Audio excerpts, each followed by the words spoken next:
आपके साथ दुष्कर्म की वारदात हुई, कैसे हुआ ये पूरा घटना? सर हमारे पति पुलिस विभाग में है, पुलिस लाइन में, और उनसे हमारा मेंटेनेंस का केस चल रहा था।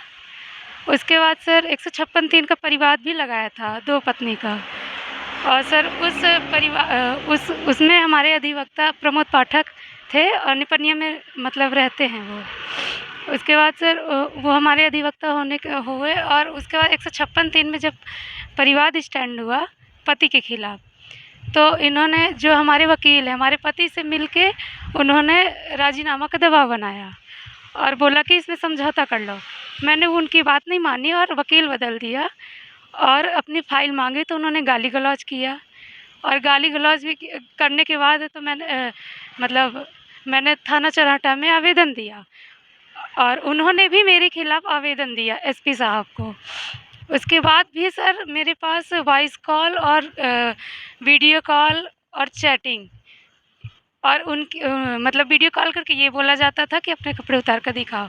उनकी गंदी नीयत मेरे ऊपर पहले से ही थी, और उनकी एक वीडियो भी है जिसमें राजेश साकेत और प्रमोद पाठक दोनों आपस में ये बोल रहे थे। प्रमोद पाठक ये बोल रहा था कि भाई महेंद्र विश्वकर्मा की गवाही की ज़रूरत हो तो बताना, राजेश से, जब मेरे वकील थे। उसके बाद सर जब ये सब हो गया तो फिर जो उनके महेंद्र विश्वकर्मा पहले से पक्षकार थे, उनसे हमारे और माँ और बहन के खिलाफ़ परिवाद दायर किया, जो स्टैंड हुआ। और उसके बाद सर जब स्टैंड हो गया तो मेरे घर आए रउसर वाले में, और उन्होंने ये बोला कि अगर तुमको बचना है, जेल ना जाना हो तुम्हारी माँ बहन को, तो तुम मेरे साथ ऐसा करो। रउसर वाले घर पे आए थे, ऐसा बोले। परिवाद में क्या आरोप लगाए थे? परिवाद में आरोप उन्होंने ये लगाया था कि हम मतलब चोरी किए हैं, ऐसा, और उस पे गवाह भी बने हैं प्रमोद पाठक। उसके बाद सर जब ऐसा हुआ तो फिर उसके बाद से ये दिसंबर से प्रमोद पाठक और उसके साथ एक आदमी और आता था। ये पहले प्रमोद पाठक हमारे साथ ऐसा करते थे गलत काम।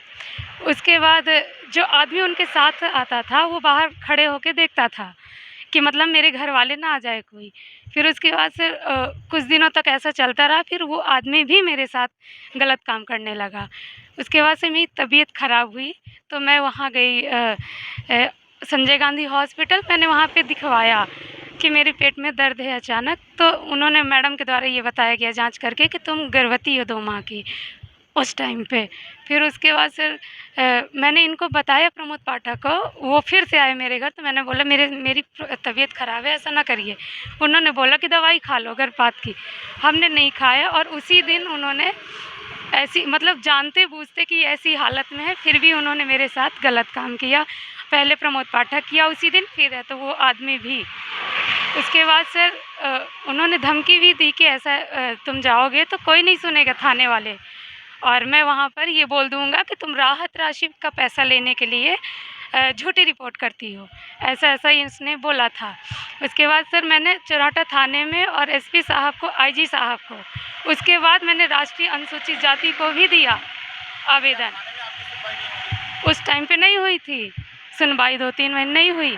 फिर जब मैंने राष्ट्रीय अनुसूचित जाति को दिया था तो वहाँ से मेरे पास लेटर आया। लेटर के माध्यम से मुझे बुलाया गया और मैं वहाँ गई 13/5 को, अभी मई में। तो वहाँ पे टीआई साहब को भी बुलाया गया, एडिशनल एसपी आरती सिंह जो हैं मैडम, उनको भी बुलाया गया और उनको निर्देशित किया गया कि एफआईआर इसमें दर्ज कीजिए। उसके बाद उनके निर्देश के अनुसार हमारा एफआईआर दर्ज किया गया, और ये लोग कोई कार्रवाई नहीं कर रहे थे पुलिस वाले। एफआईआर 13/5 को हमको वहाँ दिल्ली बुलाया गया। जैसे ही मैं उस दूसरे दिन पहुँची हूँ 14 तारीख को, उस दिन किया गया एफआईआर। आरोपी कहाँ है? आरोपी घर ही में रह रहा है, उसको कोई डर नहीं है, और मेरे घर वालों को धमकी दी जा रही है। उसका लड़का हेमंत पाठक मेरे भाई को जाके ये बोल रहा है कि राजीनामा करो, और इस कारण से मैं घर पे नहीं रह रही हूँ। उसका चाचा और उसके परिवार के भी आ रहे हैं, पूरे घर भर के आ रहे हैं, और ये दबाव बनाया जा रहा है कि ऐसा करो। इस कारण से मैं घर पे नहीं रह पा रही हूँ, इनके दबाव के कारण। ये पहली बार आपके साथ आपका शोषण कब किया गया? पहली बार दिसंबर में। जी।